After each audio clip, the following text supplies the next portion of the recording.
انسان کی بہتری مقصود ہے، اور بنیادی تعلیمات کا تعلق بھی اخلاق سے ہے، انسان کے کردار سے ہے، اس کے رویے سے ہے۔ بہتر انسان وہ ہے جس کا اخلاق اچھا ہے۔ اب قرآن حکیم نے جہاں ایک طرف فرمایا قل متاع الدنیا قلیل، اے نبی فرما دیں کہ یہ ساری دنیا جسے آج 1450 سال بعد بھی، یعنی اسلام کے آنے کے بعد بھی، اور کائنات 3-4 ہزار سال سے جو معلوم انسانی تاریخ ہے اس میں سائنس نے کتنی ترقی کی، لیکن اس وقت بھی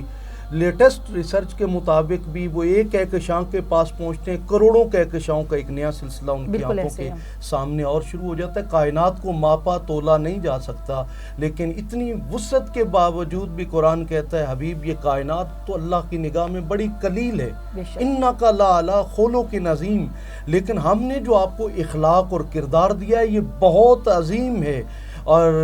لقد کان لکم فی رسول اللہ اسوۃ حسنہ، ایک طرف تو فرمایا اخلاق بہت عظیم ہے، اور دوسری طرف فرمایا کہ آپ کے لیے بہترین نمونہ بھی سیرت مصطفیٰ ہے، کردار مصطفیٰ ہے۔ تم جتنا اچھا انسان بننا چاہتے ہو مصطفیٰ کریم صلی اللہ علیہ وآلہ وسلم کے قریب ہوتے چلے جاؤ۔ اور پھر یہاں میں یہ بھی کہوں گا کہ رسول خدا صلی اللہ علیہ وآلہ وسلم نے جو اپنی تشریف آوری کا بعثت کا بنیادی مقصد بتایا، فرمایا بعثت معلماً، اللہ نے مجھے استاد بنا کر بھیجا ہے، میں کل کائنات کا استاد ہوں، غیر معلم، مطلب آقا نے کسی سے پڑھا نہیں ہے لیکن کل کائنات کو پڑھانے آئے ہیں۔ یہی رسالت کی اور نبوت کی بنیادی خوبی ہے کہ بنا کسی استاد کے کل کائنات کے معلم بن کر تشریف لائے۔ اور پھر فرمایا بعثت لأتمم مکارم الاخلاق، کہ اللہ نے مجھے جو بھیجا ہے وہ جمیع انسانیت کے اخلاق و کردار کی تکمیل کے لیے بھیجا ہے۔ رسول اللہ صلی اللہ علیہ وآلہ وسلم نے فرمایا کہ تم میں سے سب سے بہتر وہ ہے جو تم میں بہتر اخلاق والا ہے، اور اخلاق کا تعلق خدا کے ساتھ بھی ہے، اخلاق کا تعلق انسان کے اپنے رویوں کے ساتھ بھی ہے، اور بہترین اخلاق کی مثال یہ ہے کہ انسان جو انسان سے اس کا بیہیویئر ہے، جو انسان سے اس کا تعلق ہے، اس کے اندر انسان کس قدر بہترین رویہ اپناتا ہے، یہ بنیادی مرکز و محور ہے اسلام کا۔ اور حضور فرماتے ہیں قیامت کے دن حقوق اللہ کے سبب بہت کم میری امت گرفتار ہوگی، لیکن جب حقوق العباد کی باری آئے گی تو میری امت بہت زیادہ گرفتار ہوگی، یعنی اللہ اپنے حقوق تو معاف کرتا ہے، اپنے بندوں کے حقوق کبھی معاف نہیں کرتا۔ بہت خوب علامہ صاحب بتائیے گا کیا ہماری زندگی میں کامیابی کے لیے نبی پاک صلی اللہ علیہ وآلہ وسلم کی سیرت پر عمل کرنا کتنا ضروری ہے؟ دیکھیے رسول اللہ صلی اللہ علیہ وآلہ وسلم کی جو بعثت کا مقصد ہے وہ ایک انسان کی کامیابی ہے، کہ ایک انسان کو ایک کامیاب انسان بنانا۔ ڈاکٹر اشفاق مرحوم نے کہا تھا کہ انسان ہر گھر میں پیدا ہوتا ہے لیکن انسانیت کسی گھر میں پیدا ہوتی ہے۔ لباس بہت سب انسانوں نے پہنے ہوئے ہیں، لیکن اس لباس کے اندر انسان بڑے کم ہمیں دکھائی دیتے ہیں۔ جس میں انسانیت ہے وہی حقیقت میں انسان ہے۔ اور پیغمبرانہ جد و جہد کا مقصد کیا تھا؟ مطلب ایک عکاس کا میلہ تھا اسلام سے قبل، اور اس میں ایک بیٹا یعنی ایک باپ مر گیا ہے، اب اس کے 4 بیٹے ہیں، ایک حصے میں دکان آ گئی، ایک حصے میں گھر آ گیا، ایک حصے میں زمین آ گئی،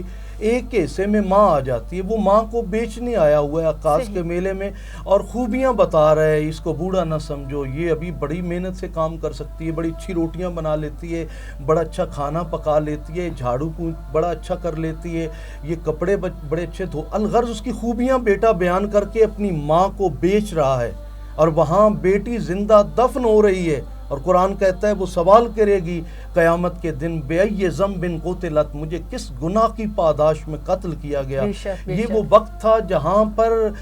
باپ کی کوئی عزت اور احترام نہ تھا، ماں کا کوئی احترام نہ تھا، بہن بیٹی کا، بیوی کا کوئی احترام نہ تھا۔ ایک خاتون کہ 20 شور بیک وقت ہوا کرتے تھے، اور پھر پانی پلانے پہ، گھوڑا دوڑانے پہ 40 سال سے نسلوں کی نسلیں کاٹی جا رہی تھی۔ گویا وہ ظاہراً انسان تھے لیکن ان کے اندر انسانیت نام کی کوئی چیز نہیں تھی۔ اس لیے اسلام نے اپنے آنے سے پہلے کے زمانے کو زمانہ جاہلیت قرار دیا ہے۔ علم کی کمی نہیں تھی، وہ عرب کہتے تھے ہم عرب ہیں، اور پوری دنیا کو جاہل کہتے تھے، یعنی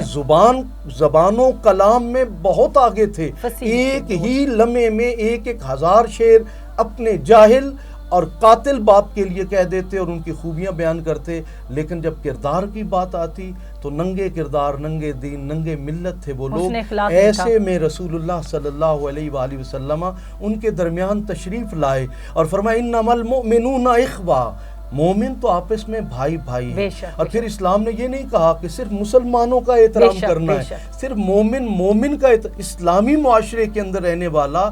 وہ کسی مسلک، کسی فرقے، کسی مذہب، کسی دین، حتیٰ کہ لا دین ہے، کسی دین سے اس کا تعلق نہیں ہے، وہ بالکل ہی نان بلیور ہے، اس کا بھی احترام ہے۔ قرآن کہتا ہے وَلَقَدْ كَرَّمْنَا بَنِي آدم، ہم نے تو آدم کی ساری اولاد کے سروں پر عزت کا تاج رکھا ہے۔ اور قرآن حکیم نے تو فرمایا کہ الخلق عیال اللہ، ساری مخلوق اللہ کا کنبہ ہے۔ آج کہ اس پروگرام کی وساطت سے میں یہ پیغام دینا چاہوں گا، جو مسلمان اور جو انسان ہماری اس ٹرانسمیشن کو دیکھ اور سن رہا ہے، کہ آپ اپنے معاشرے کے اندر اگر انسانوں کے لیے نفع بخش نہیں ہے، اگر آپ سے انسانوں کو، حضور فرماتے ہیں خیر الناس من ینفع الناس، انسانوں میں بہتر وہ ہے جو انسانوں کے لیے نفع بخش ہے، ان کو فائدہ پہنچائے، ان کے لیے برائی کا سبب نہ بنے، ان کے لیے نقصان کا سبب نہ بنے۔ اگر تو آپ لوگوں کے لیے بہتر معاشرے میں کردار کا سبب بن رہے ہیں تو آپ بہتر انسان بھی ہیں، بہتر مسلمان بھی ہیں۔ بے شک بے شک، دین اسلام نے انسانیت کو لازم و ملزوم قرار دیا۔ اس کے ساتھ ہی وقت ہے ایک بریک کا۔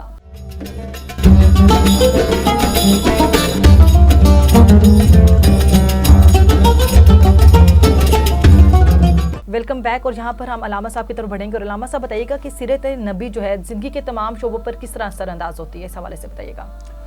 یقیناً یہ بہت عام سوال ہے کہ ایک انسان اگر ڈاکٹر ہے تو اس سے جو میڈیکل کے شعبے سے وابستہ لوگ ہیں وہ متاثر ہوں گے۔ ایک باپ ہے تو جس کا رول باپ کا ہے وہ اس سے متاثر ہوگا۔ ایک اچھا بیٹا ہے تو جو معاشرے کے اندر اولادیں ہیں وہ اس سے متاثر ہوں گے۔ یعنی جو پروفیشن ہوگا اس پروفیشن کے متعلقہ جو نیو کمر ہوں گے وہ اس سے متاثر ہوں گے کہ یار اس شعبے میں یہ ہمارے لیے رول ماڈل ہے۔ لیکن رسول اللہ صلی اللہ علیہ وآلہ وسلم کی زندگی نے دنیا کے ہر شعبے کو متاثر کیا ہے، اور 63 سالہ حیات طیبہ ہے، اور اعلان نبوت بھی کیا ہے تو 40 سال کے بعد کیا ہے۔ گویا 23 سالہ حیات طیبہ نے ایسا انقلاب برپا کیا کہ آج 1450 سال بعد 1.25 ارب سے زائد دنیا کے اندر جو مسلمان ہیں، بعض تو کہتے ہیں 1.5 ارب کی تعداد ہے مسلمانوں کی، بعض اس سے بھی زیادہ کاؤنٹ کرتے ہیں، لیکن یہ سب ہر شعبہ ہائے زندگی سے لوگ تعلق رکھنے والے وہاں موجود ہیں۔ جس سے پوچھو وہ کہتا ہے میرے لیے تو رسول اللہ صلی اللہ علیہ وآلہ وسلم رول ماڈل ہیں۔ آکسفورڈ یونیورسٹی کے ایک پروفیسر تھے، وہ بالکل نان بلیور تھے، کسی کو نہیں مانتے تھے، خدا کا تصور بھی نہیں تھا۔ کہتے ہیں سائنس میں چونکہ وہ سائنس کے شعبے سے وابستہ تھے، ترقی کرتے کرتے انہوں نے نیوٹران، پروٹران، پھر ایٹم تک جب پہنچے تو ان کو یہ تصور ملا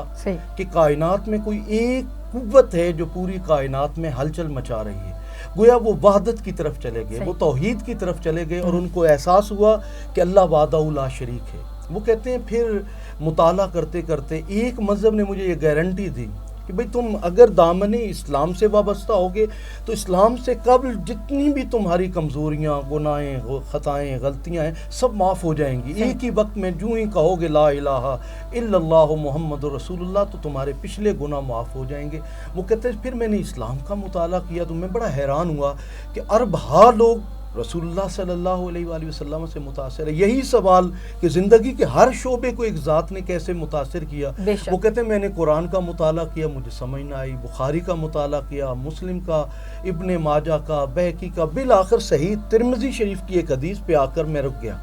اور مجھے یقین ہو گیا کہ یہ ذات اس لائق ہیں کہ دنیا کا ہر شعبہ ہی ان سے متاثر ہے۔ وہ دعوت ذل عشیرہ تھی، دعوت ذل عشیرہ حضرت سیدنا ابو طالب کے گھر میں سیدہ فاطمہ بنت اسد سلام اللہ علیہ کے دست اقدس سے وہ کھانا پکا ہوا ہے، اور اللہ کی توحید اور مصطفیٰ کی رسالت کی جو ابتدائی دعوت ہے وہ حضرت سیدنا ابو طالب علیہ السلام اپنے ہی گھر میں دسترخوان سجائے بیٹھے ہیں۔ اب مکے کے بڑے بڑے رئیس اور وہاں کے سرداران آئے ہوئے ہیں رسول اللہ کے گھر میں، سین حضرت ابو طالب میں، اور وہاں اس کھانے کی جو دسترخوان ہے وہاں پر سب کھا رہے ہیں۔ ایسے میں حضور نبی کریم صلی اللہ علیہ وآلہ وسلم کا کلمہ پڑھنے والا ایک صحابی ہے جس کو فالج ہویا ہوا ہے اور اس کی آدھی باڈی ڈیڈ لاک ہوئی ہوئی ہے، اور پوزیشن یہ ہے کہ وہ لقمہ منہ میں ڈالنا چاہتا ہے، اس کا ہاتھ بھی کانپ رہا ہے اور منہ کی طرف لے کر جا رہا ہے، منہ سے اس کے گندا پانی بہہ رہا ہے، لال بہہ رہی ہے اور اس سے سمیل آ رہی ہے، کوئی اس کے قریب نہیں جانا چاہتا۔ وہ لقمہ منہ میں ڈالنا چاہتا ہے، اس کا منہ میں لقمہ نہیں جا پاتا اور وہ گر جاتا ہے۔ رسول خدا پورے ماحول سے لا تعلق ہو جاتے ہیں، حضور اٹھتے ہیں اور دوڑتے ہیں اپنے اس صحابی کی طرف اور حضور کی کملی مبارک راستے میں گر جاتی ہے، اور آپ صلی اللہ علیہ وآلہ وسلم اس غریب، اس بیمار، اس پریشان حال کو اپنی گود میں لے لیتے ہیں، اپنے منہ میں لقمے نرم کر کے اس میں کے منہ میں ڈالتے ہیں، جب تک اس نے یہ نہیں کہا کہ یا رسول اللہ میرا پیٹ بھر گیا ہے، میری بھوک مٹ گئی ہے۔ رسول اللہ نے نہیں دیکھا ان سرداران کی طرف، رسول اللہ نے نہیں دیکھا ان بڑے بڑے رئیسوں کی طرف، رسول اللہ نے اپنی بھوک کو چھوڑ دیا اور معاشرے کے اس شخص کی بھوک کو مٹایا کہ جس شخص کو بظاہر سب اپنی فیملی نظر انداز کر دیتی ہے، رسول اللہ اسے اپنی گود میں۔ تو وہ ڈاکٹر صاحب کہتے ہیں، جس کا نام اب ڈاکٹر محمد ہارون ہے، وہ کہتے ہیں کہ میں نے جب یہ حدیث پڑھی تو مجھے احساس ہوا کہ معاشرے کا سب سے جو نظر انداز طبقہ ہے، رسول اللہ اسے جب اپنی گود میں اٹھائے ہوئے ہیں، تو یہ وہ سبب تھا کہ معاشرے کو ہر طبقے کو اور ہر شعبہ زندگی کو رسول خدا صلی اللہ علیہ وآلہ وسلم سے متاثر ہونا چاہیے۔ اور شاعر مشرق ہمارے بہت بڑے فلاسفر حضرت علامہ اقبال رحمۃ اللہ علیہ، ان سے، چونکہ آپ تو پڑھے ہوئے بھی یورپ سے تھے اور بہت بڑے فلاسفر تھے، تو ایک بہت بڑے فلاسفر نے ان سے سوال کیا کہ فلسفی تو کہتا ہے کہ ہر وہ چیز جو گھومتی ہے وہ گرتی ہے، پنکھے کے نیچے نہیں سوتا کہ میں سائیڈ پہ سوؤں گا، پنکھا گھومتا ہے، گر نہ جائے میرے اوپر۔ تو آپ تو ہر چیز کو عقل کی بنیاد پر دیکھتے ہیں، بالکل ایسے ہی آپ نے رسول اللہ کو دیکھا نہیں، ان کی ہر بات کو ہی آپ فالو کر رہے ہیں۔ نہ وہ فلاسفر تھے، وہ تو کائنات کے اندر ایک رسول تھے، غیبی چیزوں کو بیان کرنے والے تھے، آپ تو عقل کے گھوڑے پہ چلنے والے ہیں اور سوار ہونے والے ہیں۔ تو علامہ اقبال نے بڑا خوبصورت جواب دیا۔ علامہ اقبال نے کہا دیکھو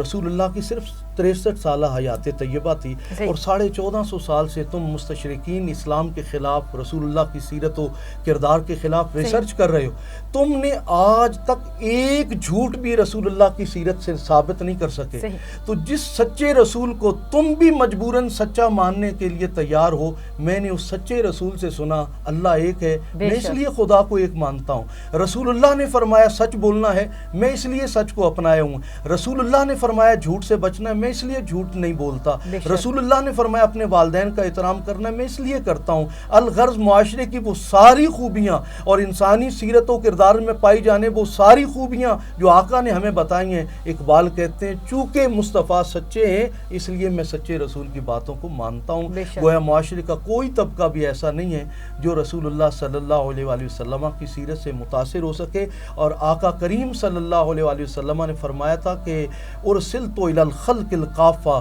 اللہ نے اپنے سوا کائنات کی ہر چیز کی طرف مجھے رسول بنا کر بھیجا ہے اور میں ہر فرد کی اصلاح کے لیے اور اس کی بہتری کے لیے آیا ہوں۔ سبحان اللہ سبحان اللہ۔ اس کے ساتھ ہمارے پروگرام کا وقت اختتام پذیر ہوا۔ اپنے مہمان کا کریں گے شکریہ جنہوں نے اپنا قیمتی وقت ہمیں دیا، اور اپنی میزبان انم نقوی کو دیجیے اجازت۔ اللہ حافظ۔